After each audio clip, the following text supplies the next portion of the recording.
കൂടുതൽ വാർത്തകളും വീഡിയോകളും കാണാൻ ഈ ചാനൽ സബ്സ്ക്രൈബ് ചെയ്യുക. കൂടെ ബെൽ ബട്ടൺ അമർത്തുക. Please subscribe our channel. ആർത്തവ കാലത്ത് അശുദ്ധി സംഭവിക്കുന്ന സമയത്ത് സ്ത്രീകൾ ക്ഷേത്രത്തിൽ പ്രവേശിക്കാൻ പാടില്ല. പഴമക്കാരും പറയുന്നതാണ്, എല്ലാവർക്കും അറിയാവുന്ന ഒരു വിഷയമാണ്. പക്ഷെ ഞാനിത് പറയുന്നതുകൊണ്ട് ഞാൻ ഒരു സ്ത്രീ വിരോധിയാണെന്നോ ഒന്നും ഉദ്ദേശിക്കില്ല. എല്ലാ സ്ത്രീകളെയും എനിക്കിഷ്ടമാണ്, എല്ലാ അമ്മമാരെയും എനിക്കിഷ്ടമാണ്, എല്ലാ ആൾക്കാരെയും എനിക്കിഷ്ടമാണ്. കാരണം എന്താണെന്ന് ചോദിച്ചാൽ പല സ്റ്റേറ്റുകളിലും ആർത്തവ കാലത്ത് ക്ഷേത്രത്തിലൊക്കെ കയറി കണ്ടിട്ടുണ്ട് ഞാൻ. ഇവിടുന്ന് പോയി കഴിഞ്ഞ് മറ്റൊരിടത്ത് നമ്മുടെ മലയാളി സമാജം പ്രോഗ്രാമൊക്കെ വെച്ചിട്ട് ദേവപ്രശ്നമൊക്കെ നടത്തുന്നിടത്ത് അവിടെ ഉള്ള അനുഷ്ഠാനങ്ങളനുസരിച്ച് അവർ ആർത്തവ കാലത്തും ക്ഷേത്രത്തിൽ കയറി കണ്ടിട്ടുണ്ട്. പക്ഷേങ്കിൽ നമ്മുടെ കേരളത്തിൻ്റെ ആയിട്ടുള്ള തനതായ ശൈലി, തനതായ സമ്പ്രദായം അനുസരിച്ച് ഒരു കാരണവശാലും ആർത്തവ സമയത്ത് ക്ഷേത്രത്തിനുള്ളിൽ പ്രവേശിക്കുകയോ ക്ഷേത്രത്തിന് വലം വയ്ക്കുകയോ ക്ഷേത്ര പരിസരത്ത് പോലും പോകുകയോ പാടില്ല എന്നാണ് പറയുന്നത്. നിങ്ങൾ തന്നെ ശ്രദ്ധിച്ചു നോക്കുക. നിങ്ങളുടെ പൂർവികരുണ്ടെങ്കിൽ അവരോടോ പ്രായമുള്ള ആൾക്കാരുണ്ടോ അവരോട് ചോദിച്ചറിയാം. പഴയ കാലത്ത് ആർത്തവമായ അല്ലെങ്കിൽ അശുദ്ധിയായ അല്ലെ പറ്റാതെ വരുന്നതായ ഒരു സ്ത്രീയെ ആ വീടിനുള്ളിലെ അടുക്കളയ്ക്കകത്തോ മറ്റോ ഒന്നും കയറ്റാറില്ല. ആ കയറ്റാതെ ഏതെങ്കിലും ഒരു മുറിയിൽ ഒരു പുൽപ്പായും വിരിച്ച് അവർക്കുള്ള ഭക്ഷണ പദാർത്ഥങ്ങൾക്കുള്ള പാത്രങ്ങളും ഭക്ഷണങ്ങളൊക്കെ വെച്ച് മാറി നിന്ന് കൊടുക്കുകയാണ് ചെയ്തുകൊണ്ടിരുന്നത്. എന്തുകൊണ്ടാണെന്നറിയാമോ? കാരണം ഈ ആർത്തവ കാലഘട്ടത്തിൽ മാസത്തിൽ ഒരിക്കൽ സ്ത്രീകൾക്ക് വരുന്നതായിട്ടുള്ള ഒരു പരിണാമം, ഒരു വ്യത്യാസം.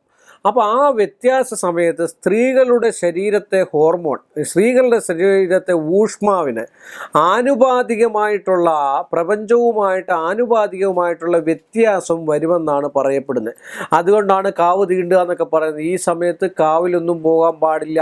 എന്തുകൊണ്ട്? അത് സയൻറ്റിഫിക്കായിട്ടെന്ന് പറയുകയാണെങ്കിൽ പോസിറ്റീവ് എനർജി കൂടുതലുള്ള സ്ഥലമാണ് കാവ്. കാവെന്ന് പറഞ്ഞാൽ ഔഷധ സസ്യങ്ങൾ ഒരുപാട് നിൽക്കുന്നതാണ്. ഈ മരങ്ങൾ, ഊതുമരമേ, അതുപോലെ തന്നെ പൂതവൃക്ഷമേ, നെല്ലിയെ, കടലാടിയെ, അത്തിയെ, ചൂരല്, ഇങ്ങനെയൊക്കെയുള്ള ഊഷ്മത കൂടുതലുള്ള വൃക്ഷങ്ങളാണ് അവിടെ വയ്ക്കുന്നത്.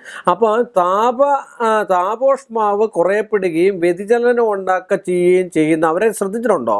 ഈ ഒരു സമയങ്ങളിൽ അവർക്ക് ദേഷ്യം, മുൻകോപം, മറ്റു കാര്യങ്ങൾ ഒക്കെ വളരെ കൂടുതലായിരിക്കും. സങ്കടം, മിക്കവാറുമുള്ള ആൾക്കാർക്ക് ദേഷ്യമൊക്കെ ആയിരിക്കും ഏറ്റവും കൂടുതലുള്ള, ആരെയും കണ്ടുകൂടാത്തൊരവസ്ഥ ഉണ്ടാകുക.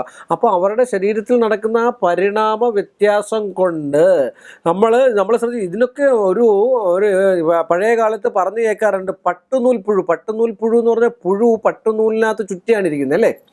അപ്പോൾ ഈ പട്ടുനൂൽ പുഴുവിൻ്റെ അടുക്കൽ ഈ ആർത്തവമായ സ്ത്രീ അല്ലെങ്കിൽ ഈ ഒരു അശുദ്ധിയായ സ്ത്രീ ചെന്ന് നിന്ന് കഴിഞ്ഞാൽ ആ പട്ടുനൂലിനകത്തെ പുഴു മരിച്ചു പോകും. എന്തുകൊണ്ടാണ്? ആ ഊഷ്മാവിൻ്റെ വ്യത്യാസം കൊണ്ടാണ്. അത് വളരെ ഭവ്യതയോടുകൂടി എന്ന് പറഞ്ഞ പോലാണ് ഒരു ക്ഷേത്രത്തിലെ വിഗ്രഹം. പട്ടുനൂലിൽ പൊതിഞ്ഞിരിക്കുന്ന അകത്തെ പുഴു അല്ലെങ്കിൽ ദേവവാംശം, അപ്പം ദേവകലകൾക്ക് വ്യത്യാസം ഉണ്ടാകുന്ന കൊണ്ടാണ് ഈ ഊഷ്മാവും അവിടുത്തെ ആന്തരികമായിട്ടുള്ള അന്തരീക്ഷത്തിലെ പവറും തമ്മിൽ, അവിടുത്തെ ഘടകങ്ങളും തമ്മിൽ വ്യത്യാസമുള്ളത് കൊണ്ടാണ് ആർത്തവമായി വെച്ചാൽ ആ സ്ത്രീ പരിശുദ്ധയാണ്, സംശയമില്ലാത്ത കാര്യമാണ്. സ്ത്രീ വിരോധിയുമല്ല ഞാൻ. ഇങ്ങനെ ആചാര്യന്മാരും മുൻപുള്ളവരും പറഞ്ഞതനുസരിച്ചുള്ള അറിവുകളാണ്. ആ അറിവുകൾ കൊണ്ടാണ് ഞാൻ പറഞ്ഞത്. അത് തന്നെയല്ല, തെളിയിപ്പിച്ചിട്ടുള്ള അറിവുകളാണ്. പട്ടുനൂലിൻ്റെ തന്നെ വിഷയമെടുത്തു കഴിഞ്ഞാൽ അത് തെളിയിപ്പിച്ചിട്ടുണ്ടെന്ന് നമുക്ക് 100% ഉറപ്പിക്കാവുന്നതാണ്. അപ്പോൾ അങ്ങനെയുള്ള സ്ത്രീകൾ ഒരു കാരണവശാലും ഒരു നാഗവിഗ്രഹത്തിൻ്റെ അടുക്കലോ ഒരു കാവിലോ അല്ലെങ്കിൽ നമ്മൾ ദേവചൈതന്യമുള്ള ഒരിടത്തും പോകാനോ പാടില്ല എന്ന് തന്നെ വേണം പറയാൻ. അതിന് നിങ്ങളൊക്കെ ശ്രമിക്കണം സ്ത്രീകൾ. കാര്യം നമ്മുടെ കേരളത്തിൻ്റെ ആചാരങ്ങളും അനുഷ്ഠാനങ്ങളും എന്ന് പറഞ്ഞാൽ മഹാന്മാരായിട്ടുള്ള ഒരുപാട് ആൾക്കാരാണ് ഈ ഭാരതത്തിൻ്റെ ചൈതന്യവസ്ഥായിട്ടുള്ള അവസ്ഥകൾക്കും ഭാരതത്തിൻ്റെ ക്ഷേത്രത്തെക്കുറിച്ചുള്ള വിമർശനങ്ങളും ക്ഷേത്രകലകളും താന്ത്രിക കലകളും ഒക്കെ ഉത്ഭവിച്ചിട്ടുള്ളത്. ഏതായാലും ഇതൊക്കെ മുൻകൂട്ടി കാണാൻ കഴിവുള്ള ആചാര്യന്മാർ പഴയ കാലത്തുണ്ടായിരുന്നു. ഗ്രഹം എന്ന പദം ഉണ്ടായത് തന്നെ ആരിൽ നിന്നാണ്? ആര്യഭടീയ എന്ന് പറയുന്ന ഒരു സംഭവത്തിൽ നിന്നാണ് ഗ്രഹം എന്നുള്ള പദം ഉണ്ടായത്. അതിന് ശേഷമാണ് ഐസക് ന്യൂട്ടൻ ഗുരുത്വാകർഷണം കണ്ടുപിടിച്ചത്. പക്ഷെങ്കിൽ ഗുരുത്വാകർഷണത്തിന്റെ ഉപജ്ഞാതാവ് അല്ലെങ്കിൽ ആരാണെന്ന് ചോദിച്ചു കഴിഞ്ഞാൽ ഐസക് ന്യൂട്ടൺ എന്നാണ് പറയപ്പെടുക. പക്ഷെങ്കിൽ ആര്യഭടീയം എന്ന് പറയുന്ന ഗ്രന്ഥത്തിൽ നിന്നും നേരത്തെ ഭൂമിയും പിന്നെ ഗ്രഹങ്ങളും തമ്മിലുള്ള ആകർഷണ ബലം എന്തോ മേളോട്ട് എന്തെറിഞ്ഞാലും താഴെ പോകും. ഇങ്ങനെ എല്ലാത്തിനും ഒരു സയന്റിഫിക് ആയിട്ടുള്ള തിയറി ഉണ്ടെന്നാണ്, തിയറി കൂടി ഇതിനകത്ത് കിടപ്പുണ്ട്. നമ്മുടെ ജ്യോതിഷത്തിലാണെങ്കിലും വൈദ്യത്തിലാണെങ്കിലും മാന്ത്രികത്തിലാണെങ്കിലും ഉണ്ടെന്നാണ് ഞാൻ പറഞ്ഞത്. അതുകൊണ്ടാണ് പട്ടുനൂലിൻ്റെ വിഷയം പറഞ്ഞു വന്നത്. അപ്പോൾ അതുകൊണ്ട് ആർത്തവമായതോ അശുദ്ധി സംഭവിച്ചതായിട്ടുള്ള ആൾക്കാർ ക്ഷേത്രത്തിനുള്ളിൽ അറിഞ്ഞോ അറിയാതെയോ പ്രവേശിച്ചു കഴിഞ്ഞാൽ ദേവാംശം എന്ന് പറയുന്ന ഒരു കലയുണ്ട്. അഷ്ടബന്ധമിട്ട് ഉറപ്പിച്ചിരിക്കുന്നതായിട്ടുള്ള ശില അല്ലെ വിഗ്രഹം. ആ അഷ്ടബന്ധത്തിന് ഓരോ കണക്കുകളുണ്ട്. ആ കണക്കനുസരിച്ചാണ് ഒരു ബിംബം ഉറപ്പിക്കുന്നത്. ആ ശിലയ്ക്ക് എത്രയും നീളം അത് ശില്പി നിശ്ചയപ്രകാരം, ഏതാണ് അതിൻ്റെ ശില്പി നിശ്ചയപ്രകാരമാണ് അതിൻ്റെ മുഖമണ്ഡപവും മറ്റു കാര്യങ്ങളൊക്കെ പണിത് വെച്ചിരിക്കുന്നത്. അപ്പോൾ ആ ദേവന്റെ ചൈതന്യം സ്ഫുരിക്കുന്ന ഒരു ഗർഭിണിയായ സ്ത്രീ എത്രയും ആരോഗ്യമുണ്ടോ അത്രയും രീതിയിലുള്ള ഒരു വിഗ്രഹം ആ സ്ത്രീ ഉൾക്കൊള്ളുന്നതായിട്ടുള്ള ഒരു കുഞ്ഞിനെ പോലെ തന്നെയാണ് അമ്പലത്തിലിരിക്കുന്ന വിഗ്രഹത്തിൻ്റെ കണക്ക്. കാര്യം നല്ല വണ്ണമുള്ള സ്ത്രീയാണെങ്കിൽ അതിൻ്റെ അനുസരിച്ചായിരിക്കാം, എന്നാൽ അതിന് വ്യത്യാസവും ഉണ്ടാകാം. എന്ന് പറഞ്ഞ പോലെ അതിൻ്റെ എങ്ങനെയാണ് കണക്കനുസരിച്ച് കണ്ണാടി ബിംബമാണ് അത്, അല്ലാത്തതാണെങ്കിൽ പിന്നെ ആ രീതിയിലുള്ള ബിംബങ്ങൾ, ആ ബിംബത്തിൻ്റെ കണക്കനുസരിച്ചാണ് അവിടുത്തെ എല്ലാ കാര്യങ്ങളും. തിടപ്പള്ളി വരെ ദേവൻ്റെ നാവ് പോലും ചെന്ന് സ്പർശിക്കുന്ന തിടപ്പള്ളിയാണ്, നാവാണെന്നാണ് പറയുന്നത്.